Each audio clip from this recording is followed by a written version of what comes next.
Mélodie, la radio vintage forever. À 17 ans, il a quitté sa province pour conquérir Paris et le cœur des Français. Gagnant de l'émission The Voice, il a su imposer son style musical, s'inscrivant dans la longue lignée des chanteurs français.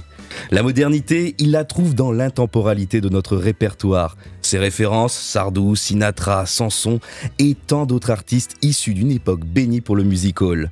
Aujourd'hui, j'ai la chance de recevoir un amoureux des mots, un grand chanteur en devenir, s'il ne l'est déjà. Alphonse, bonjour. Bonjour, merci de me recevoir. Comment ça va ? Ça va très bien. Alors Parfait. de passage à Lille ? Exactement, je suis très content d'être ici, les gens sont super accueillants et voilà, c'est un plaisir. Bon, et je suis très heureux de vous avoir ici sur le plateau de Mélodie Radio.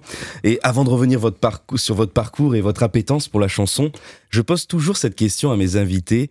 Quel est votre plaisir démodé de la chanson française ?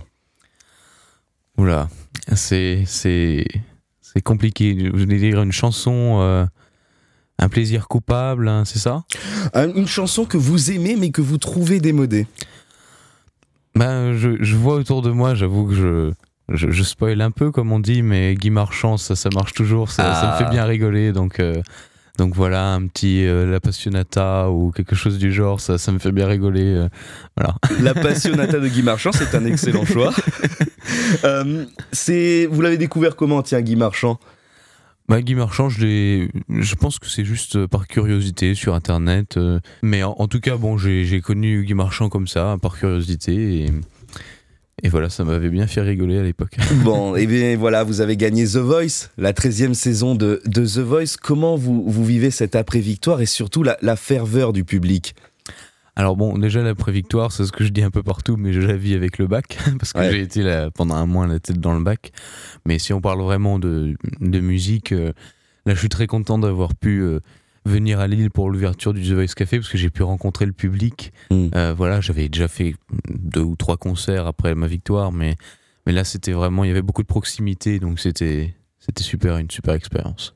Ouais, le public qui vous a soutenu pour cette 13e édition. C'est quelque chose d'important pour vous, ce rapport avec le public ? C'est le plus important, parce qu'on chante pour eux finalement. Alors il faut se faire plaisir aussi, mais voilà, moi je chante pour le public et puis effectivement c'est lui qui me soutient, et puis en même temps le public c'est lui qui permet de nous faire des retours sur nous-mêmes, et moi j'aime bien cette formule, c'est que je chante pour renseigner le public sur lui-même. J'aime bien cette formule-là. C'est très joli. Et donc voilà, oui, c'est le plus important, et quand je vois que je peux être proche, discuter après un concert avec le public, ça c'est vraiment aussi une petite victoire personnelle, voilà. Et vous avez la chance et le talent de rassembler un public de 7 à 77 ans, pour reprendre les mots d'un chanteur dont on parlera après. Ben oui, mais je pense que ça vient du fait du style que je chante, parce que en fait c'est un style, beaucoup disent c'est du vieux, mais en fait beaucoup disent aussi c'est intemporel. Mais c'est intemporel. Et moi c'est ce style que j'ai envie de ramener, les beaux textes, les belles mélodies qui sont dans l'inconscient collectif, que les gens n'écoutent peut-être plus forcément en majorité, mais qui en fait, quand on les ramène sur le tapis, sont les chansons que les gens préfèrent. Voilà. Bien sûr. Mais je suis toujours surpris de voir des reprises de Salut les amoureux, que ce soit par le Jodassin l'original, mais les Frangines, Anne Silla. Enfin, voilà, il y a ce genre de chansons que vous avez interprétées aussi sur les plateaux de télé, là, sur The Voice, qui sont reprises par la jeune génération et qui demeurent intemporelles. Un autre exemple, Mon vieux, ça restera toujours une chanson intemporelle.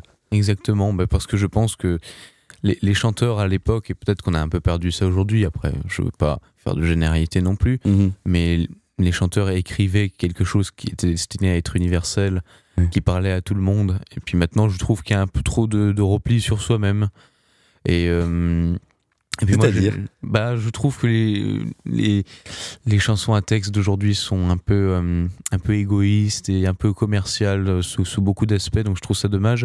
Et c'est pour ça que j'aime bien, par exemple, quelqu'un comme Vianney ou comme MC Solar qui arrive à faire des textes, voilà, dont on s'amuse, et puis qui touche l'universalité qui est pour moi le plus important, et qui pense au public. Et ça, c'est une chanson qui pense au public, c'est une bonne chanson en fait, hein. Exactement. Voilà. Claude Lemel le disait, l'auteur de Jodassin, de Gilbert Bécaud, de Michel Sardou. Il disait que écrire autour de son nombril, ça ne va qu'un temps. Mais après, il faut ouvrir et trouver des sujets et encore des sujets. En tout cas, une chose est certaine, vous avez réussi à mettre en lumière une variété qui est en ce moment en sommeil dans le paysage de la chanson et de la musique française, en interprétant des titres comme Je me voyais déjà, Fernand, Je me voyais déjà d'Aznavour, Fernand de Brel, Je suis snob de Boris Vian. Mettre Boris Vian à la télévision, c'est excellent. Comment est née cette passion pour la chanson française ? Alors, elle est née de plusieurs manières.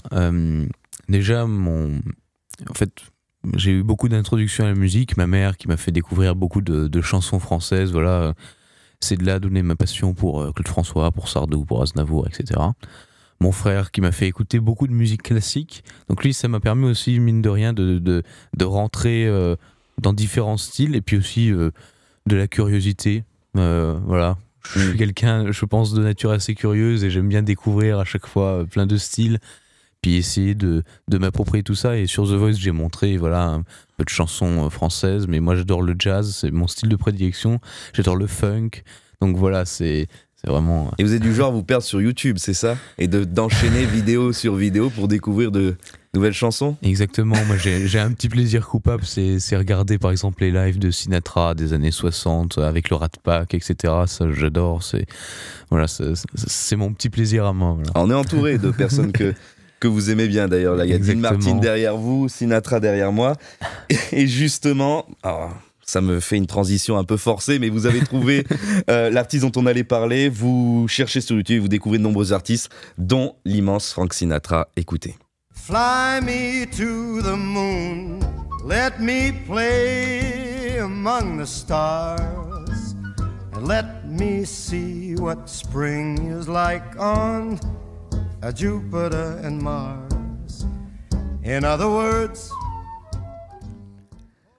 Fly Me to the Moon.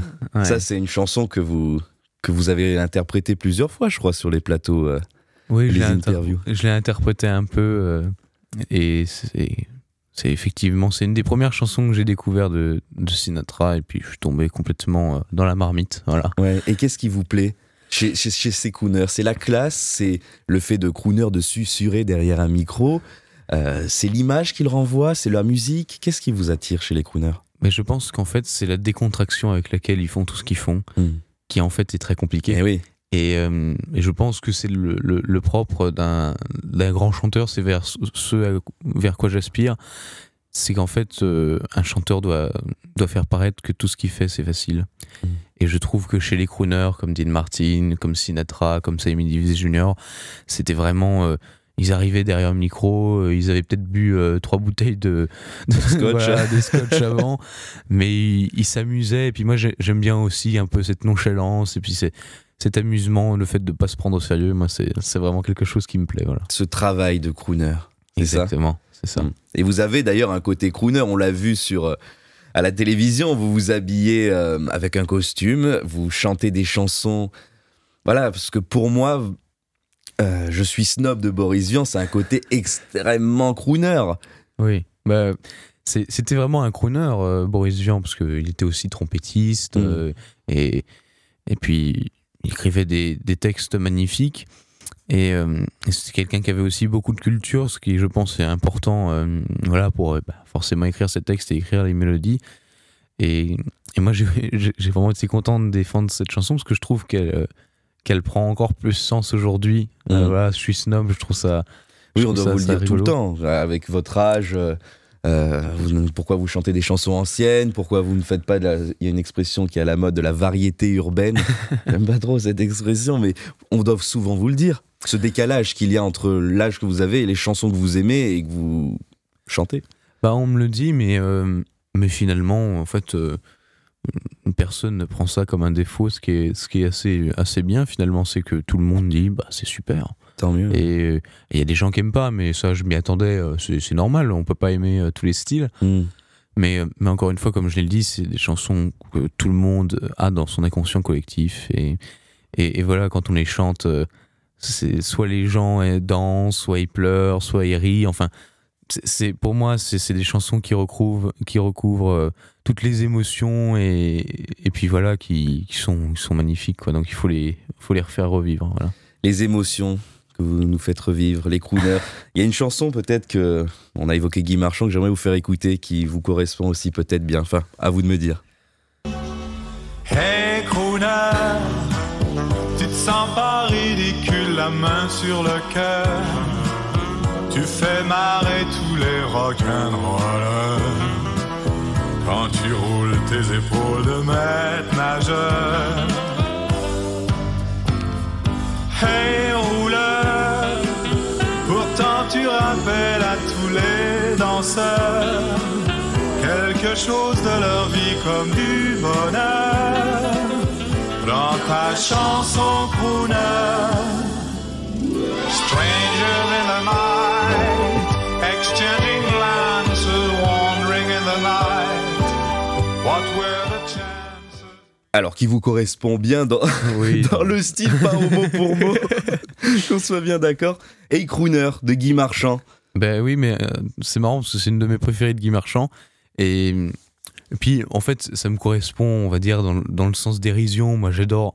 Il fait du crooner, mais justement, il se prend pas au sérieux. Exactement. C'était un vrai crooner, quand même, Guy Marchand, même si, voilà, c'était pas le plus connu, mais c'était un vrai crooner.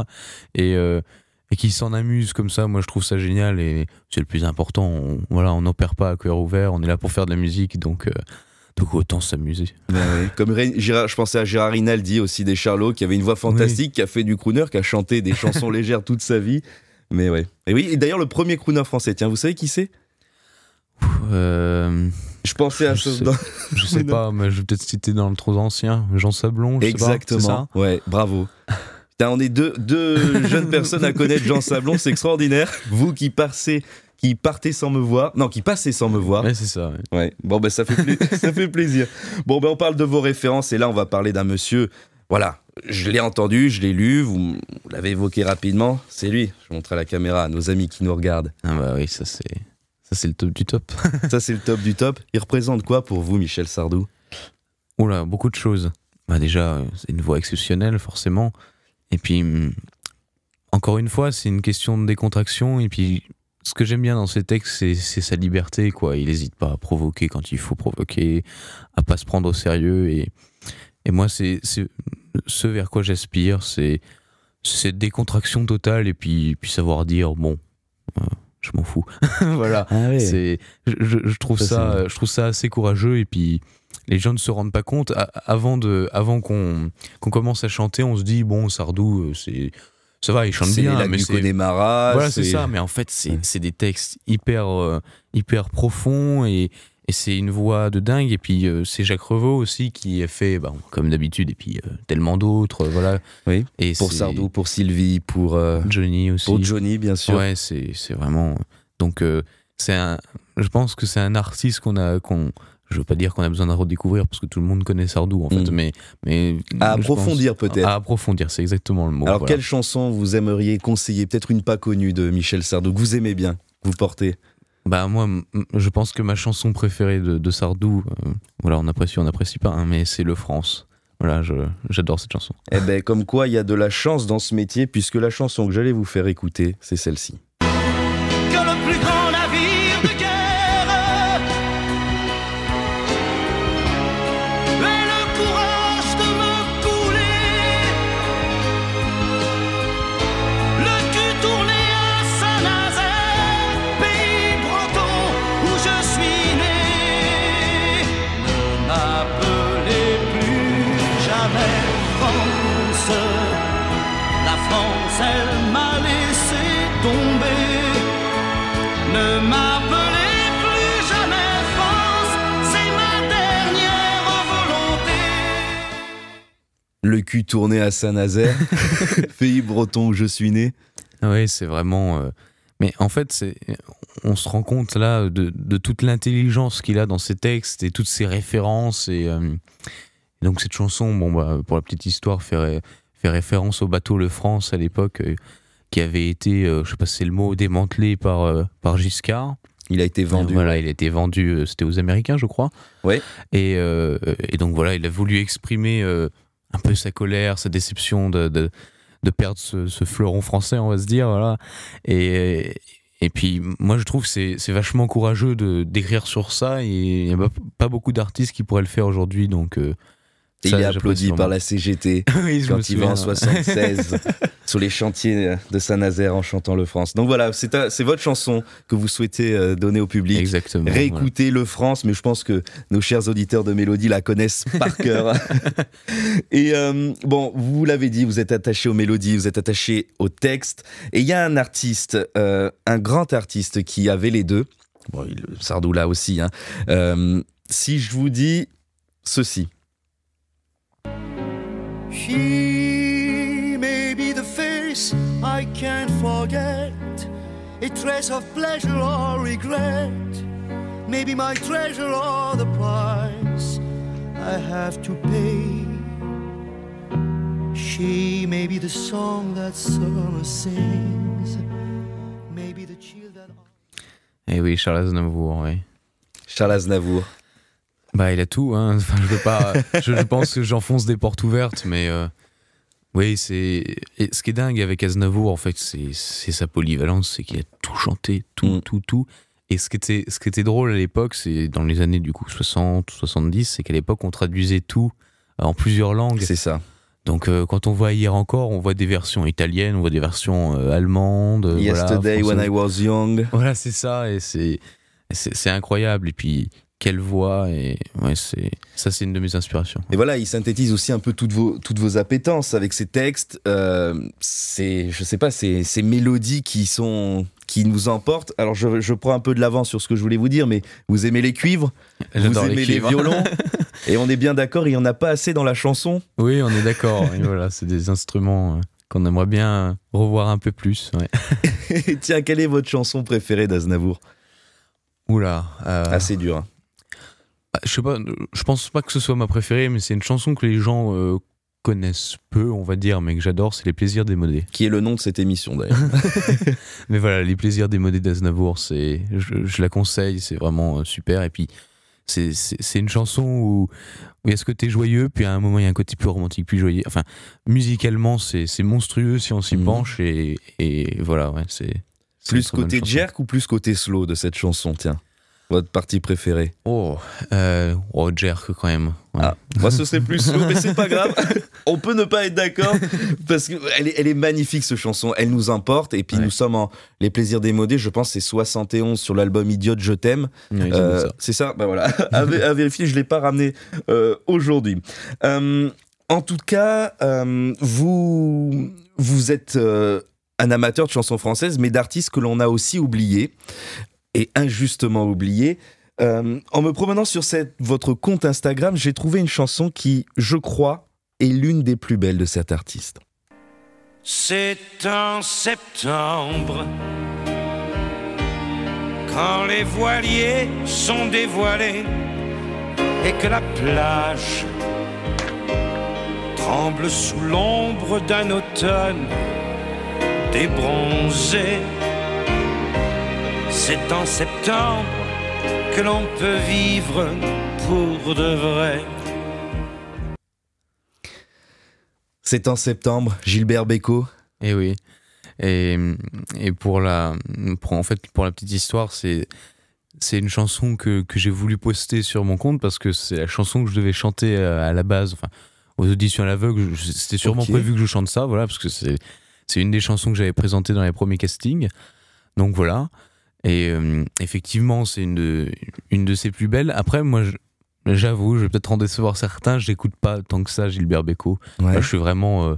je connais 3-4. Ok, et maintenant, voilà, je reviens te chercher. C'est ça, mais tout ce qui sont des chansons très belles, mais voilà, c'est vraiment une chanson que je voulais poster, parce que c'est très bien écrit, et puis ça symbolise bien quand même les beaux textes, la belle mélodie, donc voilà, je suis content d'avoir pu quand même montrer ça. Et une chanson devenue à l'international, exportée à l'international, on parlait de cela tout à l'heure, qu'à l'époque, les artistes chantaient dans plusieurs langues.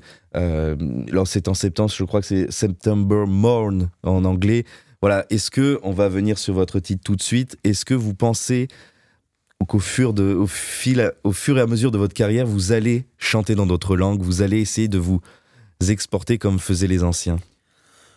Je sais pas, je pense que... Alors pour l'instant non, pour être sincère.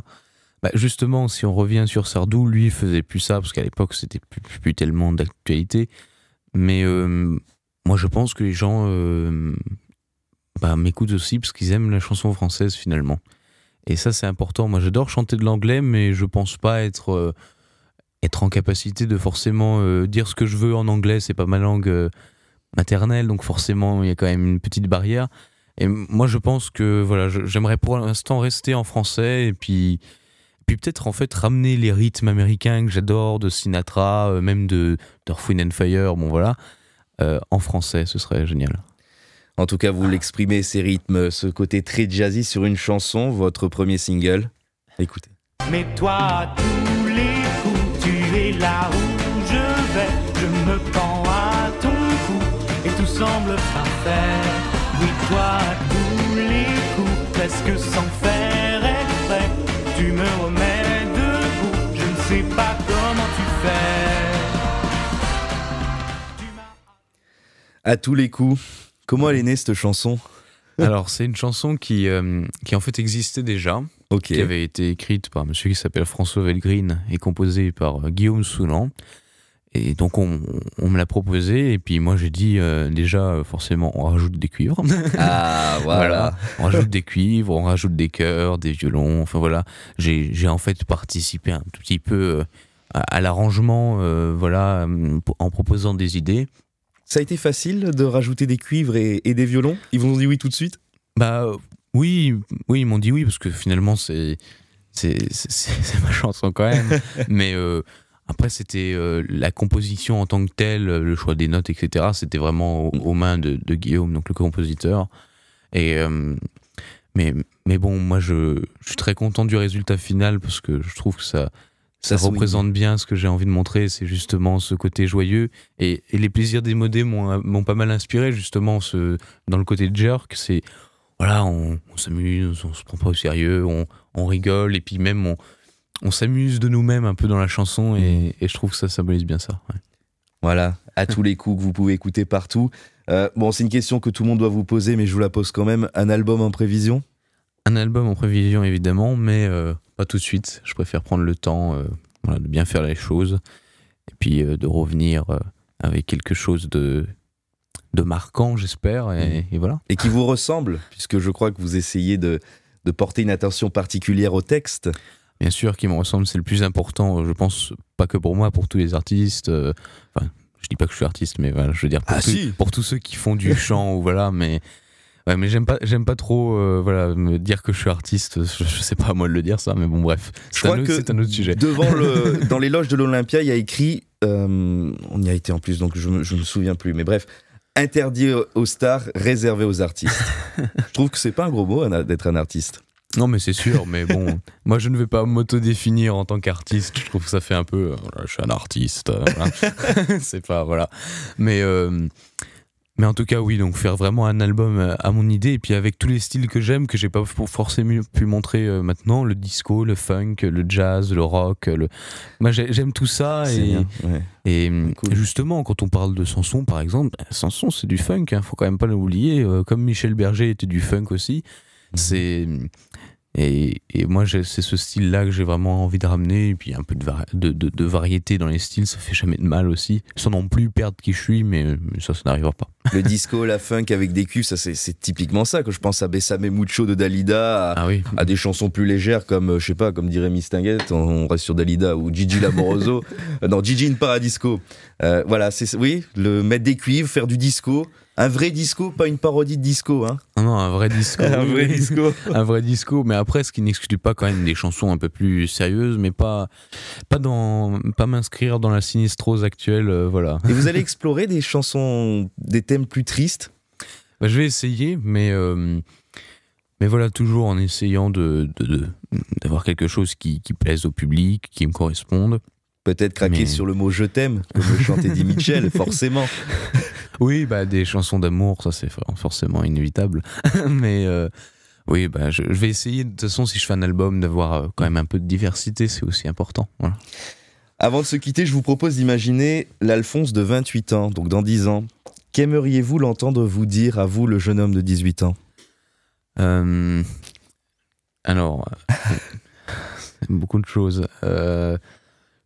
Déjà, j'espère que tu as continué à respecter tes choix et ton style, voilà, que tu ne t'es pas laissé embarquer vers des choses que tu n'aimes pas, que tu étais toujours entouré des mêmes personnes voilà, que tu aimes, et puis du succès, et puis réussis ton bac. Voilà, c'est aussi important. Et puis bon, j'espère que le mois dans 10 ans sortira un album qui a son idée, qui aura du succès, mais surtout, plus important que d'avoir du succès, qui plaira aux gens, c'est le plus important, même si les deux peuvent aller ensemble. Mais voilà. Le public, toujours le public, et bien sûr il y aura, je l'espère, plus d'un album de vous, Alphonse. Je vous propose que l'on se quitte sur une grande chanson pour se dire au revoir. Si je vous dis salut, je suis venu vous dire salut. Ah oui, c'est ça. Alors on va reprendre mieux, ouais. Ça fait déjà longtemps qu'on se connaît, même si c'est vrai, je ne vous parle jamais, c'est salut, ouais. Merci Alphonse d'être venu. Merci beaucoup. Salut, salut, je suis venu vous dire salut. Et puis merci d'être venu. Une autre année, un autre endroit. Adieu jusqu'à la prochaine fois. Salut.